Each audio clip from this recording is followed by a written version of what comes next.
할렐루야. 주님의 이름으로 사랑하고 축복합니다.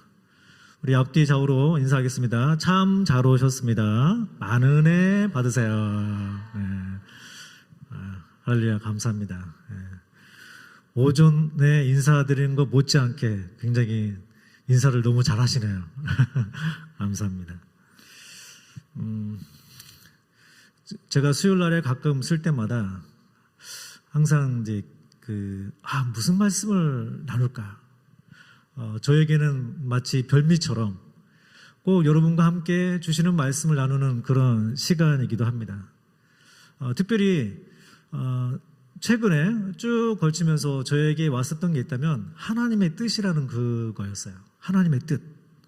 교회에서도 많이 얘기하고 있고 우리가 당연히 추구해야 되는 것인데 하나님의 뜻을 어떻게 추구하고 또 어떻게 나의 삶 가운데 이룰 것인가 굉장히 중요하다고 생각을 했습니다.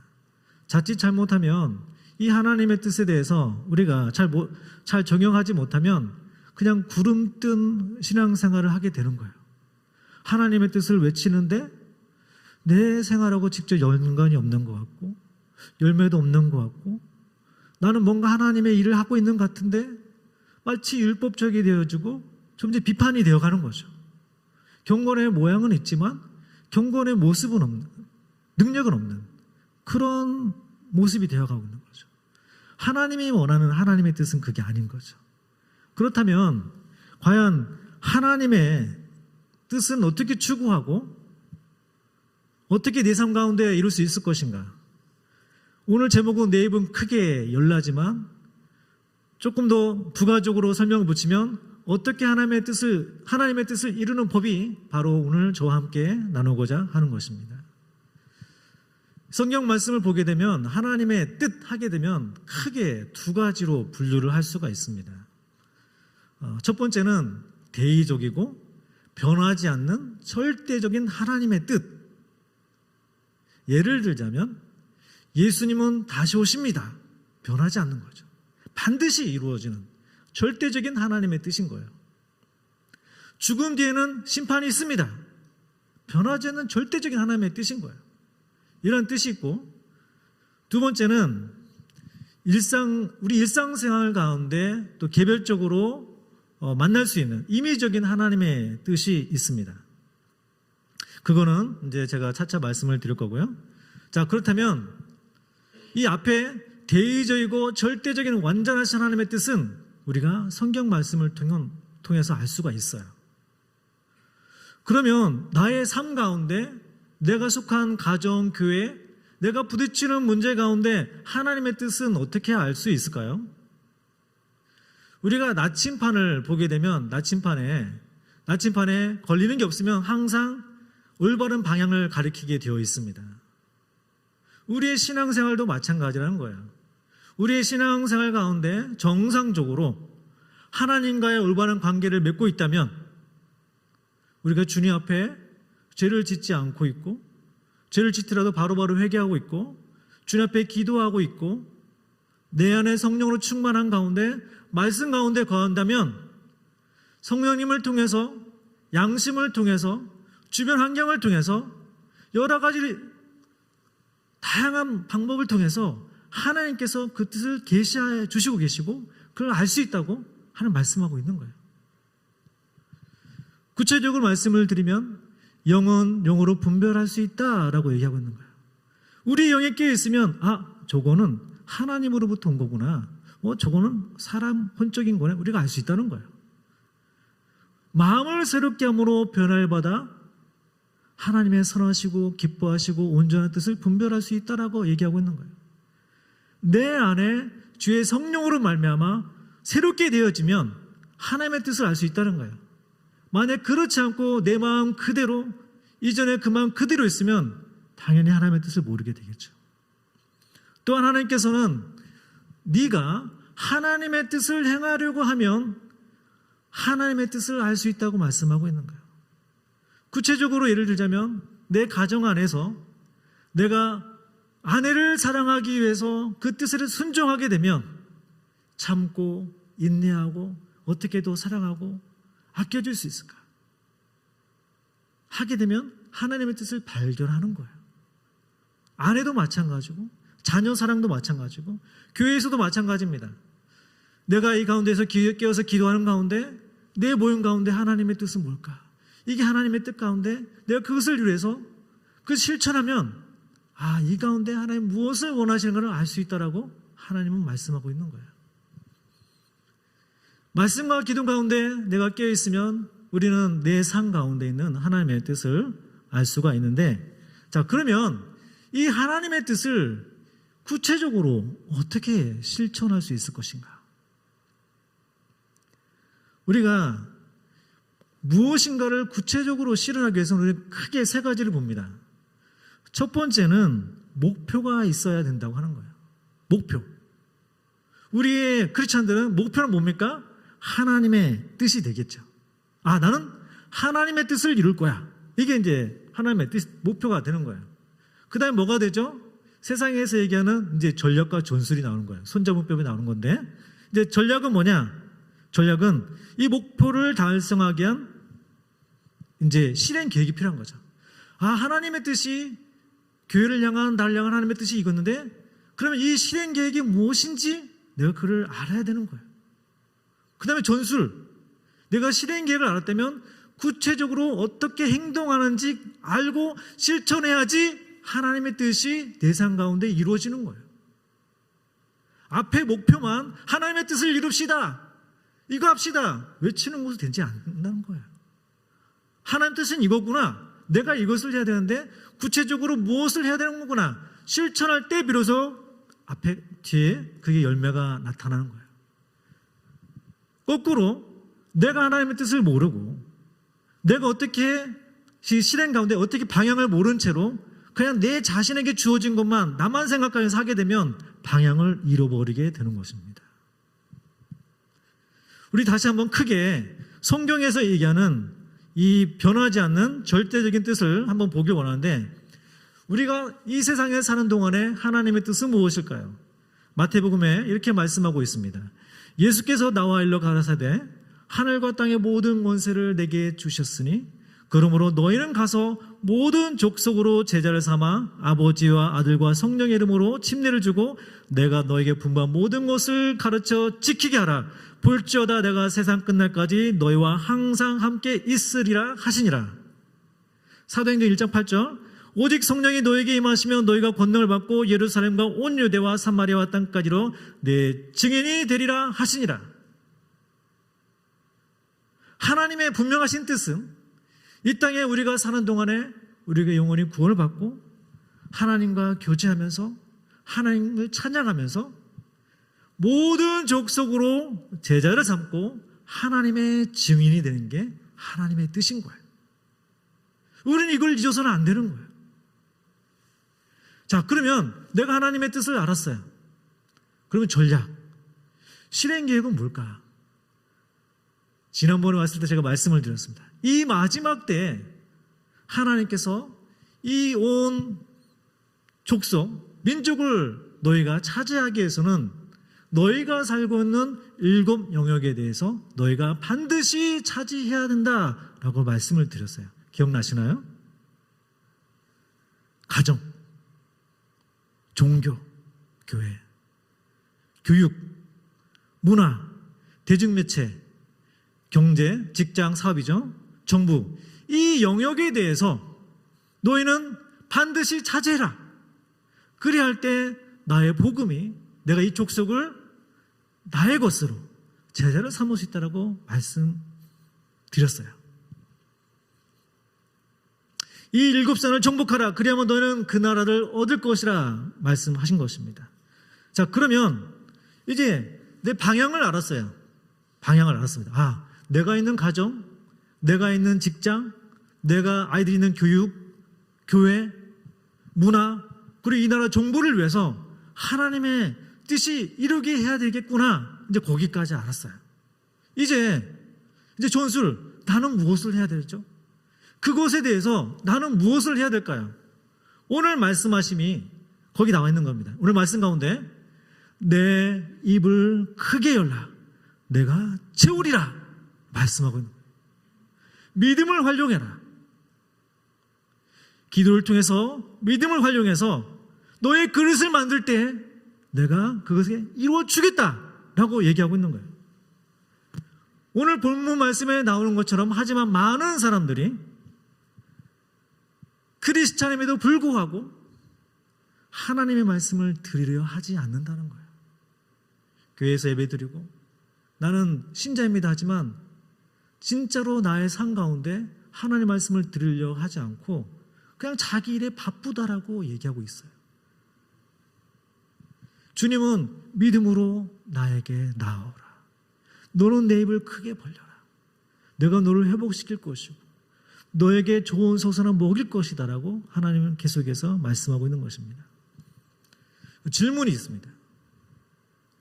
가족의 건강, 직장, 사업, 교육 등에 대해서 기도하는 게 하나님의 뜻일까요?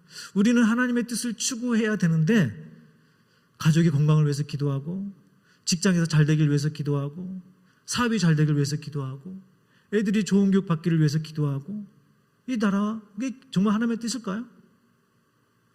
당연히 하나님의 뜻이죠. 그걸 차지해야 되는 거죠. 우리는 담대하게 구체적으로 믿음을 갖고 지속적으로 응답받을 때까지 기도하는 것이 필요합니다. 자녀를 위해 매일같이 축복 기도하는 게 필요한 거예요. 하나님 주의 얼굴을 도사 평강에 평강을 주시고 능력에 능력을 주시고 은혜를 더하여 주시옵소서. 가정과 직장과 사업과 교회와 그 모든 영역에 있어서 야베스처럼 하나님 저에게 복의 복을 더하사 나의 지경을 넓혀주시고 주의 손으로 나를 도우사 환난에서 벗어나 근심이 없게 하옵소서. 기도하는 게 필요하다는 거예요. 구체적으로 지금 이제 수험생 이제 곧 입시가 얼마 남지 않았습니다. 제 아이도 이제 입시하고 있지만 가끔 이제 특별히 이제 둘째가 그런데 이제 학교가 있어. 좋은 학교도 조금 안 좋은 학교가 있어요. 이 학교가 하나님의 뜻인가요? 저 학교가 하나님의 뜻인가요? 이렇게 질문을 해요. 이게 맞는 질문일까요? 하나님은 내가 이 학교를 들어가는 게 원하실까요? 아니면 저 학교를 들어가는 게 원하실까요? 이게 맞는 질문일까요? 하나님은 우리의 영혼이 잘된 같이 범사가 잘되고 강건하기를 원하신다고 분명히 말씀하셨어요. 하나님의 진실한 뜻은 뿌린 대로 거둔다는 것입니다. 네가 좋은 학교를 가고 싶으면 열심히 공부하고 노력하고 그러면 좋은 학교 가는 거고 네가 노력하지 않으면 그 수준에 맞는 학교 가는 거지. 이게 내 학교, 이게 비가 하나님 예비하신 그 학교가 아니라는 거죠. 네가 원하는 학교가 있으면 거기서 열심히 노력하고 공부하고 하는 의지하면서 가라는 거예요. 하나님은 그 길을 활짝 열어놓으신 거죠. 우리가 수험생들을 위해서 기도할 때는 하나님 이 아이들이 마음을 빼앗기지 않도록 하나님만 의지할 수 있도록 집중해서 공부할 수 있도록 그 건강을 위해서 특별히 수험 당일날 혹은 수시 실기할 때 실수하지 않고 그들의 실력을 잘 발휘할 수 있도록 기도하며 도와주는 거죠.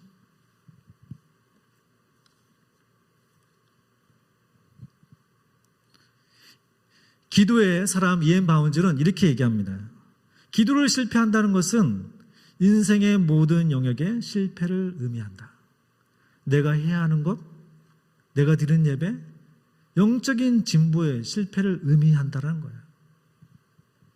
하나님이 이 천지를 만물을 만드셨을 때 중요한 원리가 있는데 그것은 기도를 통해서 자신의 계획과 목적을 이루신다는 거예요. 바꿔 얘기하면 우리가 기도하지 않으면 하나님의 계획과 목적을 이룰 수 없다는 거예요.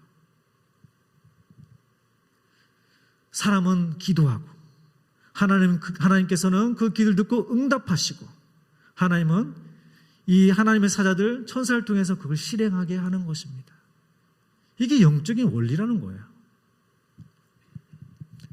구체적으로 하나님의 뜻이 성경 가운데 어떻게 이루어졌는지 보기를 원합니다. 여러분 잘 아시겠처럼 하나님께서는 소돔과 고모라를 멸하시기로 작정했어요. 왜요? 그들의 큰 죄악 때문에. 아브라함이 어떻게 기도했습니까? 아브라함이 하나님 앞에 서서 하나님의 뜻대로 해주시옵소서 이렇게 기도했나요? 아니에요. 하나님, 의인과 악인을 함께 멸하시겠습니까? 이렇게 기도했잖아요. 50인부터 시작해서 10인까지 쭉 내려갔어요. 하나님의 뜻은 알았지만 하나님의 긍휼과 은혜를 구했던 거예요. 하나님의 그 모습을, 그 믿음을 너무나 귀하게 생각하셨어요. 이스라엘이 너무나 죄악을 지어서 가나안 땅에 있지만 너무나 많은 죄악을 지어서 이제 바벨론 포로로 끌려가게 되었습니다. 그래서 적의 침입을 받아서 이 예루살렘이 함락되고 이제 폐허가 되었죠. 폐허가 되었지만 하나님께서 예스겔을 통해서 다시 이스라엘이 회복되고 성읍이 건축되고 백성이 그 땅에 가득할 거라고 이제 말씀을 주셨어요. 하나님의 뜻을 계시해 주신 거죠. 하지만 하나님이 또 말씀하신 게 있어요. 예스겔 36장 35절 사람이 이르기를 이 땅이 황무하더니 그냥 제가 짧게 읽겠습니다. 37절 나 주 여호와가 말하노라 그래도 이스라엘 족속이 이와 같이 자기들에게 이루어주기를 내게 구하여야 할지라. 하나님은 이스라엘이 회복을 명하시고 회복해 주겠다고 약속해 주셨지만 너희가 그래도 기도해야 한다라고 말씀하셨던 거예요. 하나님 말씀하실 때 하나님 나한테 이렇게 예언해 주셨어. 말씀해 주셨어. 그게 끝이 아니라는 거예요. 하나님 그것을 이루어 주옵소서. 간절히 기도해야 한다는 거예요. 다니엘이 어떻게 했습니까? 다니엘이 말씀을 보면서 70년 뒤에 하나님께서 회복한다는 걸 알게 됐어요. 다니엘이 어떻게 기도했습니까? 하나님의 뜻을 이루어 주옵소서 이렇게 기도했나요? 물론 그 맞지만 다니엘이 기도할 때는 그 말씀에 근거해서 기도했어요. 하나님 70년 만에 회복해 주신다고 했는데 그 말씀대로 이루어 주옵소서. 우리가 기도할 때 말씀을 붙들고 기도하는 게 얼마나 중요한지 보여주고 있는 거예요. 흔히 예정론을 말하면서 사람의 노력이 필요 없다로 얘기하는 사람들이 있는데 그게 아닙니다. 그래도 우리는 하나님께서 이루실 때까지 간절히 기도해야 하는 거예요. 히스기야 왕 14년에 아수르 왕 사네립이 대군을 이끌고 예루살렘에 와서 협박을 합니다. 너희는 내게 항복해라. 너희들은 내가 말 2,000피를 주어도 그것을 탈 만한 자들도 없고 우리 군대 가운데 가장 약한 그 장교도 너희들은 무찌를 사람이 아무도 없다. 아수르는 주변의 많은 열국 가운데 많은 신들을 다 물리쳐하는데 너희들이 원하는 신도와 별반 다르지 않는다 라고 하면서 너희도 내게 항복해라. 히스기야가 여호와를 의지하라고 하는데 너는 히스기야 말을 듣지 말고 내 말을 듣고 내 말을 항복해라. 이렇게 이제 협박을 하는 거죠. 히스기야가 어떻게 했습니까? 베옷을 입고 자기 신하들에게도 베옷을 입힌 다음에 그 당시 선지자인 이사야에게 보내게 돼요. 이사야가 하나님 말씀을 받게 되는데 하나님께서 너희는 사네립의 말을 두려워하지 마라. 이 아수르 군대는 예루살렘으로 침범하지 못할 것이며 고국에 돌아가서 죽을 것이다 라고 하나님께서 이사야를 통해 말씀하고 있어요. 그리고 나서 다시 사네립이 다시 협박을 하기 시작합니다. 너희들 하나님은 아무 일도 할 수 없어. 우리가 다른 많은 이방신들을 물리셨던 것처럼 곧 멸할 거니까 빨리 항복해라고 협박하는 거예요. 능욕을 하는 거죠. 히스기야가 어떻게 합니까? 그 사네립이 한 말에 적힌 글을 가지고 하나님 앞에 가는 거예요. 그 글을 펴서 하나님 들으셨지요. 이렇게 하고 있습니다. 이 땅을 예루살렘을 구원하여 주시옵소서 기도하는 거예요. 히스기야가 하나님 앞에서 하나님의 뜻대로 해 주옵소서 기도했습니까? 그게 아니라는 거예요. 하나님의 뜻 그게 뭔데요? 하나님 예루살렘을 구원하여 주시옵소서라고 기도하는 거예요. 하나님은 살아계시고 모든 것을 듣고 모든 것을 알고 계셨습니다. 하나님 말씀하시기를 이사야 37장 21절에 아모스의 아들 이사야가 이제 그 말을 듣고 히스기야 기도를 듣고 이사야를 통해서 하나님 말씀하시는 거예요. 아모스의 아들 이사야가 보내어 히스기야에게 이르되 이스라엘 하나님 여호와께서 말씀하시되 네가 아수르 왕 사네립의 일로 내게 기도하였도다 하시고, 네가 내게 기도하였다, 네가 내게 예루살렘을 구원해 달라고 기도하였다라고 하시면서 하나님께서 응답을 주시네. 어떤 응답을 주시냐면 그 밤에 18만 5천 명이 다 죽게 됩니다. 18만 5천 명이 그 하룻밤 사이에 다 죽게 돼요. 사네립 그 장군이 부끄러워서 자기 고국으로 돌아가게 되고 니느웨에서 자기 아들의 칼에 죽게 됩니다. 하나님은 어제나 오늘이나 영원히 동일하게 살아계시고 믿음으로 기도하는 자들을 찾으시는 거예요.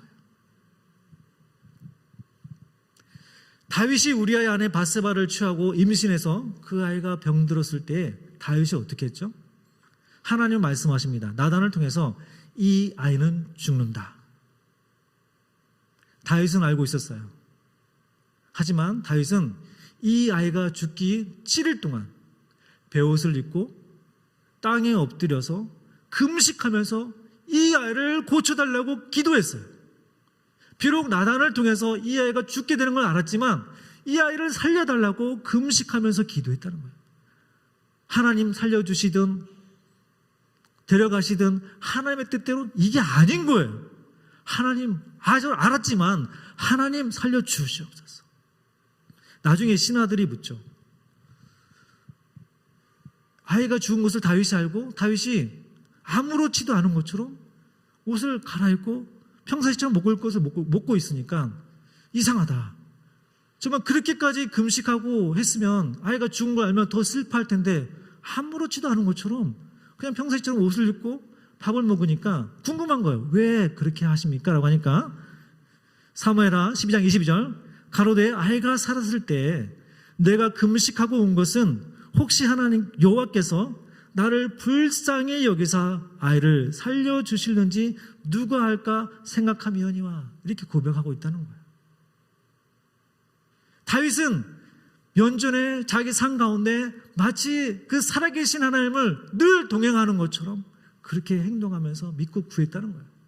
우리도 마찬가지예요. 주변에 아픈 분들이 있으면 고치고 데려가시든지 고치는 그건 다 하나님의 영역이지만 우리는 그분 낫기를 위해서 간절히 기도하는 게 필요한 거예요.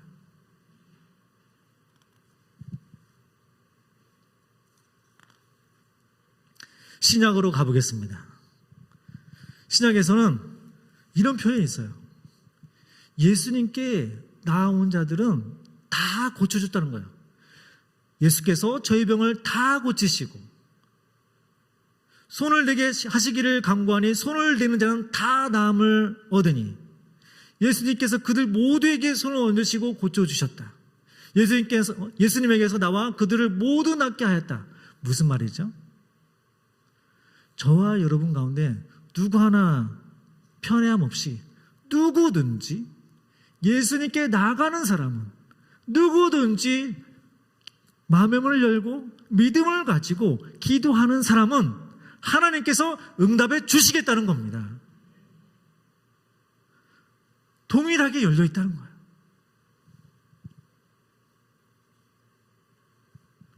소경이 외칩니다. 멀리서 다윗의 자손 예수여 나를 불쌍히 여기소서. 사람들이 시끄럽다고 꾸짖죠. 잠잠하라고. 더 크게 외칩니다. 나를 불쌍히 여기소서. 꼭 그렇게 시끄럽게 외쳐야 되니? 더 소리쳐서 다윗의 자손 예수여 나를 불쌍히 여기소서 기도하는 거예요. 예수님께서 데리고 오라고 하십니다. 네가 무엇을 하여 주기를 원하느냐? 말씀드렸죠. 소경이라고. 다 알아요. 얘가 소경인 건 누구나 다 아는 사실이에요. 하지만 하나님, 예수님 물으신 거예요. 네가 무엇을 하여 주기를 원하느냐? 가로되 주여 보기를 원하나이다. 예수님께서 말씀하시기를 이르시되 보아라, 내 믿음이 너를 구원하였느니라. 주님은 저와 여러분의 필요를 다 아시죠. 하지만 주님은 저와 여러분의 그 가운데 믿음을 보길 원하시는 거예요. 믿음으로 저와 여러분 필요한 것을 구하기를 원하시는 거예요. 그 믿음 가운데 역사하시겠다고 하는 말씀하신 거예요. 제가 대학교를 졸업하고 저는 정말 모든 것이 잘 된다고 생각을 했었어요. 신앙생활도 교회생활도 열심히 했고 학교생활도 나름 열심히 하고 또 학교생활 때 이제 크리스찬 동아리에서도 열심히 하고 정말 이렇게 졸업할 때는 참 영광스러웠습니다. 그래서 직장에 들어갔을 때 제가 이제 저는 상선을 탔는데 상선하면 이제 만 톤 이상 이제 저희 항해사였는데 그런 말이 있어요. 하나님께 마음에 합한 자는 하나님께서 내 마음에 손을 들어주신다. 기도하지 않아도 하나님께서 알아서 뭐 이렇게 해주신다. 그런 비슷한 말씀이 있습니다. 제가 어떤 말씀을 잘못 해석하거나 아니면 이제 오해를 하거나 혹은 저의 교만으로 인해서 하나님께서 내가 이 직장에 들어갔을 적에 좋은 곳으로 예배해 주실 거야. 좋은 배를 타게 해 주실 거야. 좋은 사람들 가운데 있게 해 주실 거라고 저는 당연히 그렇게 생각을 했어요. 이제 딱 회사 입사하고 첫 배를 딱 탔는데 얼마나 후회가 되든지 내가 왜 이 회사에 들어왔을까? 내가 다른 회사 갈 수 있었는데 왜 이 회사에 들어왔지? 그 상사들이 왜 하나같이 정상적인 사람이 없는 거예요. 막 돌아버릴 것 같은 거예요. 배에서 뛰어서 바다에 뛰어서 자살한다는 그 사람의 그게 말이 이해가 되기 시작했어요. 저의 기도 제목은 하나님 감당할 수 있는 능력을 주시옵소서. 감당치 못할 점에 피할 길을 주시옵소서. 그 배 내릴 때까지 계속 그게 저의 기도 제목이었어요. 제가 계산을 해봤는데 하루 24시간인데 제가 해야 될 양, 제가 할 수 있는 그 양이 24시간 가지고 도저히 할 수 없는 양을 매일같이 해야 되는 것 같아서 너무 버거웠어요. 하나님께서 긍휼히 여겨주셔서 이제 휴가를 얻게 됐습니다. 저 이제 6개월 배를 타기 때문에 휴가가 이제 짧으면 한 달, 길면 2달인데 제가 무엇을 했을까요? 그 전에 배웠던 기도에 대해서 다시 생각하고 내가 무엇을 놓쳤나 생각하면서 이제 회개를 하죠. 그리고 다음번에 배를 탈 때는 구체적으로 이제 준비하기 시작합니다. 하나님, 이런 조건의 배, 이런 시간이 있는 배, 이런 사람들이 있는 배, 이런 코스였으면 좋겠습니다. 구체적으로 기도하는 거예요. 배 타기 전까지 계속. 어떻게 됐을까요? 두 번째 배에 탔는데 할렐루야. 맞아, 이렇게 하는 건데. 저는 이제 계속해서 이제 그렇게 이제 배를 쭉 탔었고, 사실 이렇게 말씀을 드리지만 가끔은 저도 이제 그렇게 하지 못할 때가 있어요. 우리 수정이가 이제 대학 입시생이잖아요.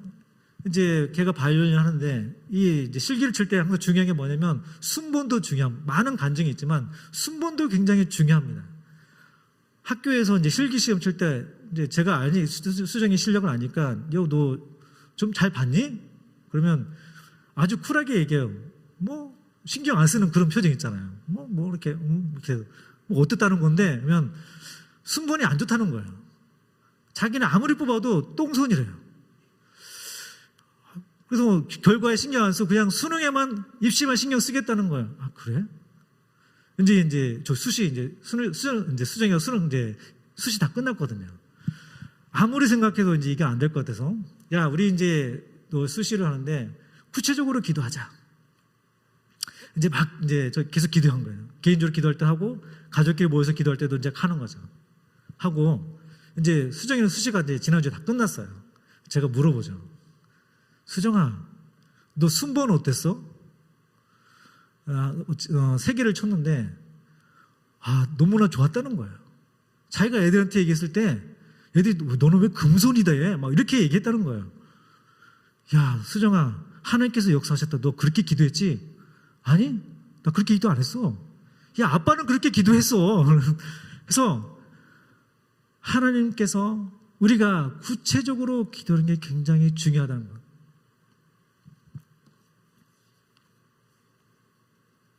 또 우리가 기도할 때 파수꾼의 기도를 잊어서는 안 됩니다. 날마다 삶 가운데 하나님께 늘 지켜주시고 인도해 주시기를 우리는 기억해야 할 거예요. 정리하기 원합니다. 하나님의 뜻은 분명합니다. 우리가 하나님의 뜻을 알고 7가지 영역에 대해서 알지만 그것을 외치게 되면 그냥 끝나는 거예요. 하지만 마찬가지로 내가 하나님의 뜻을 모르고 내가 이 삶 가운데 내 가정 가운데 무엇을 해야 될지 모르는 상태로 그냥 내 것만 그걸 기도하게 되면 방향성을 잃어버리게 되고 지치게 되고 불평을 하게 되는 거예요. 우리는 하나님의 뜻을 알고 내가 있는 그 영역에 대해서 구체적으로 담대하게 기도하면서 그걸 위해서 기도하는 게 필요합니다. 사단은 죽이고 멸망하고 좌절하고 낙담하고 포기하게 하려고 합니다. 하지만 하나님은 우리들 자신이 입을 크게 벌리고 하나님을 바라보길 원하세요. 오늘 시편 말씀처럼 나는 너를 애굽 땅에서 인도해낸 여호와 내 하나님이니 내 입을 넓게 열라 내가 채우리라 말씀하고 있는 겁니다. 우리는 넘어져도 다시 일어날 수 있고 환난을 이겨낼 수 있고 정금같이 단련되어 주님 앞에 나아갈 수 있습니다. 뿐만 아니라 복의 근원이 되신 하나님으로부터 예비하신 풍요롭고 아름다운 것들을 누릴 수 있고 나눌 수 있는 거예요. 어떠할 때 믿음으로 입을 크게 벌리고 나의 그릇을 준비하면서 주님 앞에 나갈 때 그렇게 할 수 있습니다. 이러한 복의 근원이 되시기를 축복의 통로가 되시기를 예수 그리스도 이름으로 축복합니다. 우리 같이 기도하기 원합니다.